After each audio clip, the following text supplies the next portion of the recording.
casa à noite.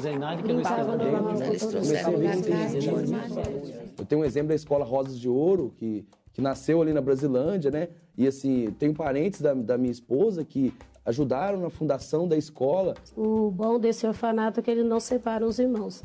Se, por exemplo, for uma família de 12 irmãos, fica os 12 naquela casa e a tia cuida dos 12. Eu tinha um amigo meu que gostava muito de teatro, ele fazia teatro e a gente ia assistir as peças. Cidade de casa à noite.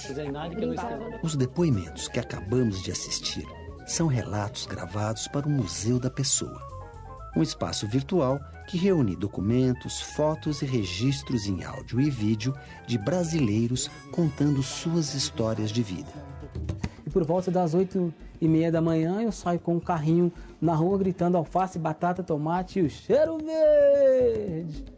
Quando nós entrevistamos as pessoas, nós estamos pensando no ciclo de vida dela. É fazer o ciclo da vida dessa pessoa, onde a gente pergunta desde a descendência familiar, a origem dos avós, bisavós, como os pais se conheceram, infância, entrada na escola, juventude, vida adulta, escolha profissional, quando há, né, quando ocorre, trabalho, casamento, até chegar nos dias de hoje, quais são os maiores sonhos da pessoa. E eu acho que é isso que a gente traz, o extraordinário da vida de cada um, porque todo mundo tem uma parte extraordinária na sua vida. Era uma maquininha pequenininha mesmo, de filme.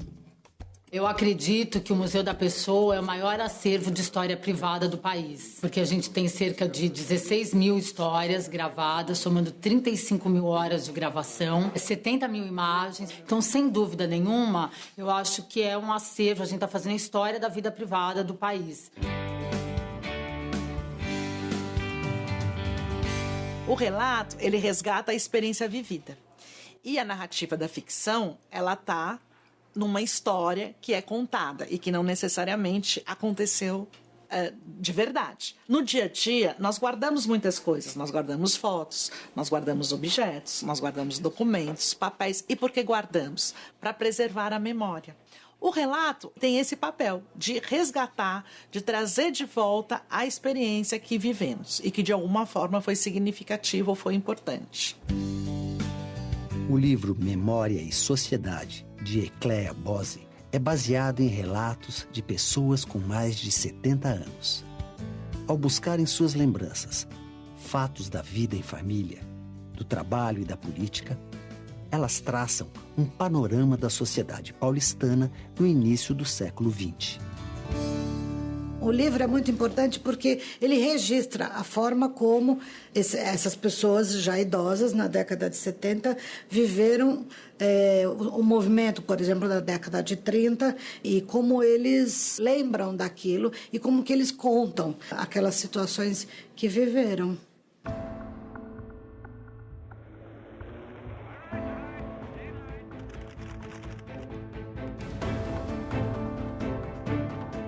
O Diário de Anne Frank é um dos mais comoventes relatos dos horrores causados pela perseguição nazista aos judeus durante a Segunda Guerra Mundial.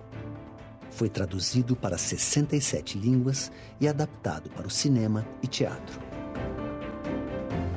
Ela ficou refém dentro da própria casa, ela ficou presa com os familiares e ganhou um caderno e ela começou a fazer o diário dela. Ela relatava nesse diário, a cada dia, os episódios que ela tinha vivenciado, as relações dela com a família, o relacionamento emocional com o pai, com a mãe, com os irmãos, enfim. Anne, uma adolescente alemã de origem judaica, viveu 2 anos num esconderijo com mais 7 pessoas até que foram descobertos e capturados pelos alemães. A menina morreu de tifo aos 15 anos num campo de concentração. Anos mais tarde, o pai, único sobrevivente do grupo, autorizou a publicação do diário da filha, encontrado no esconderijo. É uma história contada ali por alguém que viveu, e um adolescente. Então, é bastante surpreendente em relação ao que a gente tem como história oficial, que é a história contada pelos adultos, do ponto de vista dos adultos, né? E o dela era ali, aquilo que ela passava naquele lugar, trancada ali, e como ela percebia as coisas que estavam acontecendo naquele momento.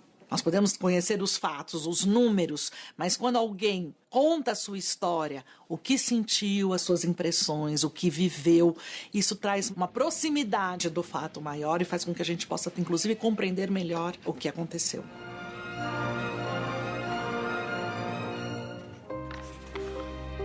Partia para a minha primeira volta ao mundo. Tinha escolhido uma rota difícil, a mais difícil, e sabia que era grande a chance de eu não completar a viagem. Eu poderia ser obrigado a desistir como tantos desistiram antes. Nos 5 meses seguintes, estaria nos mares mais agitados, temperamentais e gelados que existem, negociando dia e noite com ventos fortes, mar cruzado, trânsito de gelos, neblina e nevascas. O velejador Amir Klink deu contorno literário aos seus relatos de viagem. Suas aventuras pelos oceanos ao redor do mundo são contadas em 5 livros. Eu escrevi o primeiro livro porque, de repente, eu tinha uma história bacana. Durante 4 anos da minha vida eu trabalhei para tentar fazer um barquinho que pudesse cruzar da África até o Brasil, sem velas, sem motor, a remo. E acabei estudando muito, descobri vários relatos interessantes de sujeitos que tentaram fazer, desapareceram, e outros que acabaram tendo sucesso. E de repente eu descobri que, caramba, no Atlântico Sul daria para fazer uma experiência como essa, ninguém tinha feito ainda. Quando a viagem acabou e deu tudo certo, acabou em 100 dias, eu olhei o meu diário e falei, puxa vida, acho que vou fazer um livro agora, porque muita coisa engraçada, interessante, curiosa, densa aconteceu.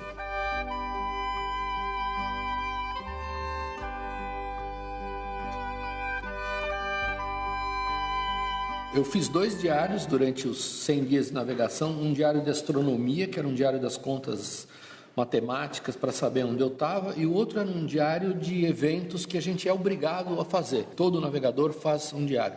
Esse diário de viagem, ele é absolutamente descomprometido de estilo, correção gramatical, português. Às vezes são só palavras desconexas. Explosão, o gás vazou, uma onda estourou. São só anotações para não perder o registro dos eventos.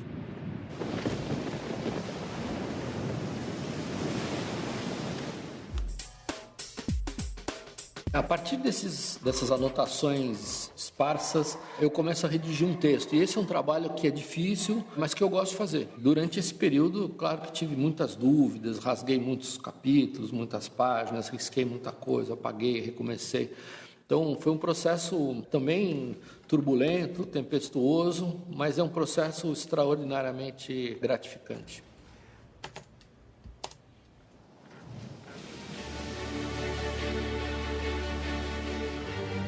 Os relatos de viagem tiveram um papel fundamental na expansão marítima nos séculos XV e XVI. Foi através da carta enviada por Pero Vaz de Caminha ao rei de Portugal que soubemos como a frota de Pedro Álvares Cabral chegou ao Brasil.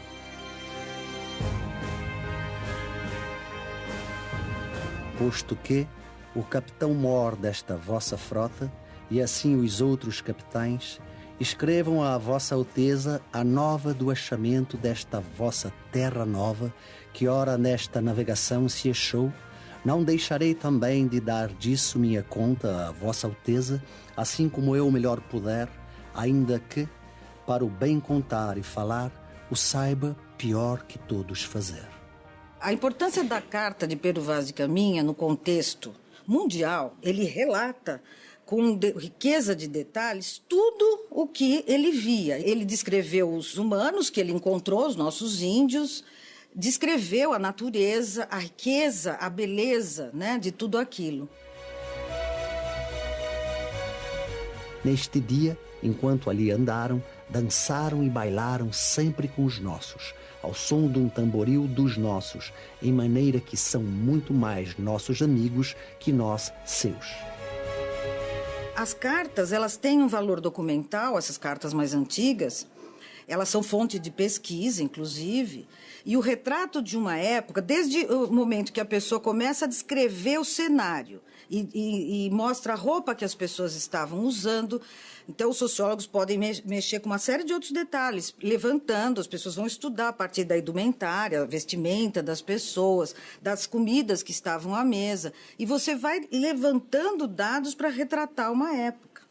O ser humano, em toda a sua história, relatou os fatos que foram passando de geração em geração, primeiro oralmente, depois por escrito, e esses documentos são as fontes que nos ajudam a compreender o passado, que nos ajudam a entender momentos importantes que aconteceram. Nós descrevemos o que aconteceu, mas nós trazemos também nossos sentimentos, as ideias, as emoções, as impressões. Isso que dá cor no relato, isso que torna o relato mais verdadeiro.